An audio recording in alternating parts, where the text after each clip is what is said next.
Liksiyemizni davamlaştırmaz hürmetli vatandaş. Bugünkü ıslak işkimeğin 23. yıl 2. ayının 9. günü. Hatta Perşembe. Endeki mavzumunda Amerika ve 10 neçe devlet uçurdan haber taptı.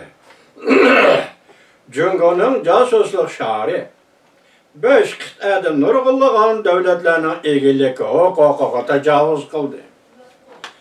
Mavzulu haber 2. ayının 9. günü Amerika bazdan Xitay Til programı ilan kıldı haber.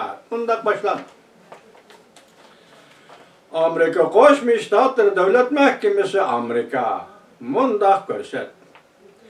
O'tgan bir necha yildan beri kam deganda 5 qit'ada Jungoning tekshirish shari bayqaldi.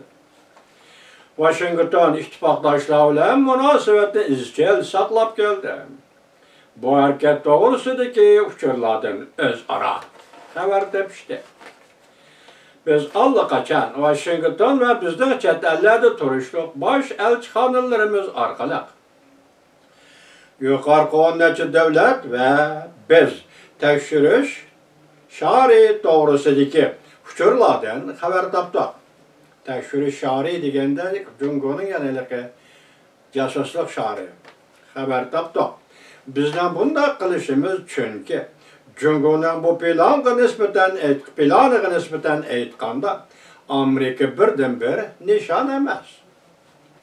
Bu plan bo'yicha Jungo 5 qit'adagi har qaysi davlatlarning egilik huquqiga tajovuz qildi.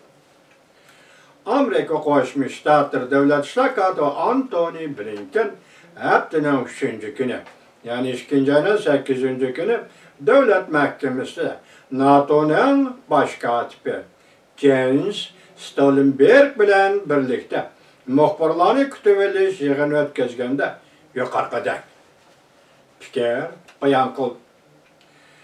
Bu ishda kim mas'ul degan masalada bu ishga Jungo mas'ul bo'lishi kerak.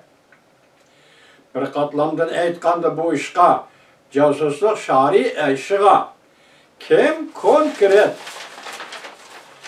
mas'ul yoki bu ishga mas'ul emas. Bu muhim ish emas. Siz biz davlat reisi Xi Jinping jasuslik sharining faoliyatlaridan xabardor deb qaramsiz deb savol qo'yilganda davlat ishlar katibi Antony Blinken yuqoridagi fikr bayon qildi. Bu nafar Amerika Qo'shma Shtatlarining bu nafar yuqori darajalik diplomat amaldori mundaq ko'rsatdi.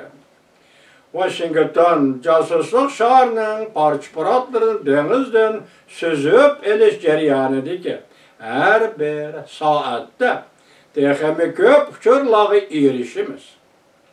Mushu 1-2 kun ichida bizning so'zlaydigan so'zlarimiz texnik ko'p bo'ladi.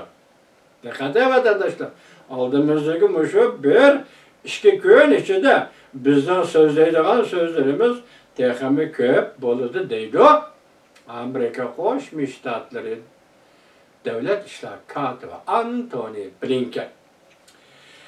Haftaning 1. kuni, ya'ni 2. ayning 5. kuni Reuters xabar qilib, bundaq ko'rsatdi.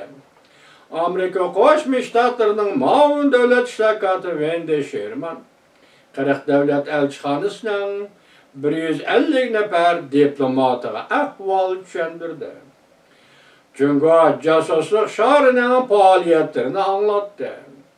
Balki yana Amerikaning Beijingda turishliq bosh elchixonasi yana boshqa chet el elchixonalariga Amerikaning Jungo jasuslik sharining faoliyatlarini tekshirishning natijalarini anglatdi. NATO'nun katibi Stoltenberg muxbirlarga mundaq ko'rsatdi. Jungoning jasuslik sharining Amerika havo boshlig'idagi faoliyatlari Jungo Xalq Cumhuriyatining harakat shaklini tushuntirib berdi. Jungoning jasuslik shari 5 qit'ada faaliyet kıldı. Mesela Latin Amerika'sı, Cenubi Amerika, Şarkı Cenubi Asya, Şarkı Asya ve Avrupa. Bu memleketlerde, bu devletlerde Cungona casusluk şari faaliyet kıldı.